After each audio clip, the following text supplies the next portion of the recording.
By now, everyone's heard about the UV slider. It is everywhere. It is all the rage right now. But what we're going to talk about, is it worth the money? So thanks for joining us today. Brian here with Extreme Outfitters.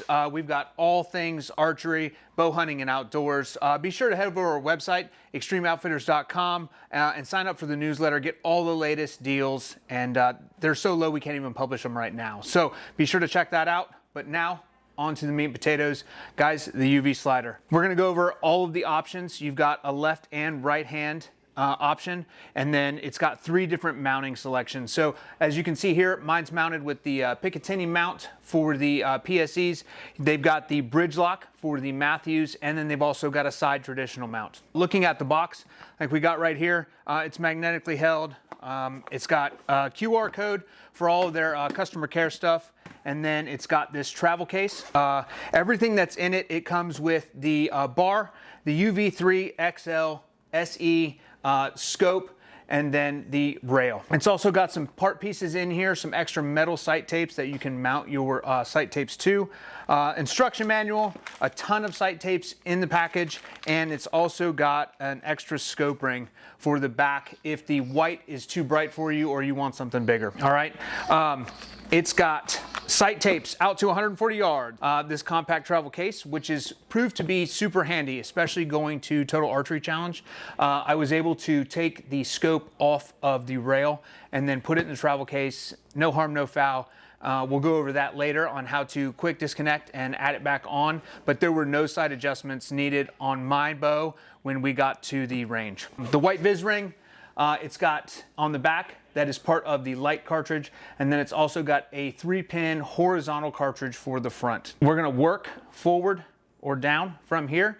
So it's got a dual dial right here for, you've got windage and elevation. All right, elevation is very ergonomic. You literally just unlock right here and then move. When you turn it clockwise, it moves the dial down. Okay, the whole sight housing moves as you turn it. And then for the windage, you literally take this, you pull it out, you'll hear an audible click, you'll feel it as well. If you turn it clockwise or to the right as you're looking at it, it will move your entire sight to the right. So it's very, very textile, very easy to maneuver. This proves a whole lot better for toolless adjustments, okay? So if I'm on the range or if I'm out hunting and I have to make a windage or elevation adjustment on the fly, I don't need any tools. I literally just pull out the windage knob or release the brake and move my elevation. It's driven by a concentric wheel, which has 0 backlash. What that means is there's 0 play when I go to move this wheel. It is dialed in perfect. So previous editions or previous other models, you can kind of feel a little bit of play in the wheel. If I touch this wheel just a little bit, it's moving. The wheel moves with the sight, okay? So a lot of other ones, when you turn the wheel stays stationary and the sight moves independently of that, which is how they got rid of that backlash. So there's 0 play in it. So for the removable aspect of the scope itself is called a quick brake. So you release your brake, run this all the way down. It is a spring-loaded mechanism on the bottom here. You run it all the way to the bottom, you engage it, and then you twist it down until it doesn't twist anymore, and then you pull this off of the rail itself, just like that, and it will go into your case. I did this specifically for tack, and it seemed to work out really well for me. I just put it in here, and then closed it up, put it in my bow case. When you want to put it back on, you got to be careful because your triple mark indicators are very sharp. They designed these specifically to get pinpoint accuracy on your sight tapes. So you line it up in the rails on the bottom of this rail or in the scope housing, and then you slide it up, run it up to whatever you want, lock your brake down, and you're ready to roll. It's got a triple mark, or I call a triple threat indicator. They've really gone above and beyond with this. So there's 3 indicators, green, yellow, green, for your actual pins. They correlate with the pins in your sight cartridge. The way they've done it is their center pin is their sight end pin. So with that formula and their sight tapes, when you move this sight, every pin essentially becomes a floater. All right, so you don't have to worry about when you move that sight. Every time I move it, I have to stay with that bottom pin. No matter where you move this scope, each pin is going to be dialed into the correct yardage as long as you've sighted it in according to the instructions that they provide. It also has twin sight tape mounting options. So there's one on the outside, one on the inside. The way I set mine up was I did my sight tape indicator on the outside, which told me what sight tape to go to. And then I put my actual yardage indicator on the inside. This works really well if you're running two different arrow setups. So if you have a tack arrow setup and maybe a elk hunting arrow setup, one's a little bit heavier than the other, you just move that sight tape to whatever side you want it to be on. The sight tapes are metal, and then you have to put the sticker onto the sight tape. When you want to pull off the metal indicators to set it up, it's amazing because if you have giant fat hands like I do, you can pull this rail off and then put the sight tape on it on the desk and then realign it. Once you set this up, what I did is I figured out what sight tape I needed, which was sight tape 7. I put it on my rail off of the bow.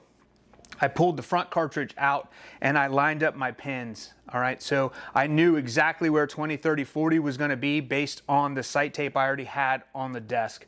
And when I put it on, it was dead on. I didn't have to move anything. The quick brake allows for quick, easy adjustments on the fly. So I just literally lift up here with my index finger and turn for a elevation adjustment. If you have to, if you're in a pinch, you can override the brake. The wheel just becomes extremely stiff, okay? So it's not gonna move on its own. Going on to the UV3 XL SE scope, okay? The cartridges are both removable. The housing will stay on the rod. If you want to change out your front cartridge for say a vertical pin or a single pin or a magnified lens, that's all options you can do after the fact. For the rear, if you are hunting in a state that does not allow for a lighted scope, you can remove the rear cartridge and put a non-lighted cartridge in there. The sight itself, it's got a level in it, it's got everything you need. As far as the light goes, the front button, they're very textile. You can feel them. The front one turns it on, the left one will brighten, and the right one will dim. It already comes out of the box pre-aligned second and third axis. Okay, what that means is it's a factory setting that they set before it leaves the factory from UV. It is already set for second and third axis. I recommend checking it on the bow, put it in a vise, level it with your strings, and then for the first axis you can use the bubble that's in the scope itself. The sight, I've done a lot of stuff with this. The only downfall I will say with the Picatinny, it's not even a downfall because it worked out perfect for me, is it's not adjustable front to back. So with a 28.5-inch draw, I normally run a 3/16 peep, and my sight picture was perfect. If your sight picture is not and you're running a Picatinny mount, you may have to go up or down a size in peep just to get that sight picture in there. With the bridge lock and or the side mount, you can adjust that, you know, front to back. So you get your sight picture perfect. You do not have to adjust your peep. That's the only thing that I've noticed with this. I've dropped it. I've carried it all through the mountains and tack, and I've not had a problem with it. The only time that I missed was because I didn't adjust my sight. I shot for a 40-yard target at 70 yards and went clean over it. I can't tell you guys enough, the UV slider, in my opinion, my humble opinion, that's the only one that matters to me, it is worth every penny. My confidence has gone up. My shot process has improved. Everything has come a lot closer together as far as my shooting groups and everything goes. I would say, guys, if you haven't tried it, try it out. Go to a shop, see if you can try one out. If your buddy's got one, shoot his. You're going to be thoroughly impressed. Nothing that they've come out with has rivaled this. Okay, I've shot a lot of sights. I've done a lot of research on these things, and it is absolutely amazing. As always, thanks for joining us. If you have any archery needs, please head over to extremeoutfitters.com. Be sure to sign up for the newsletter, get discounts on all our new releases and all your outdoor needs. See you guys later.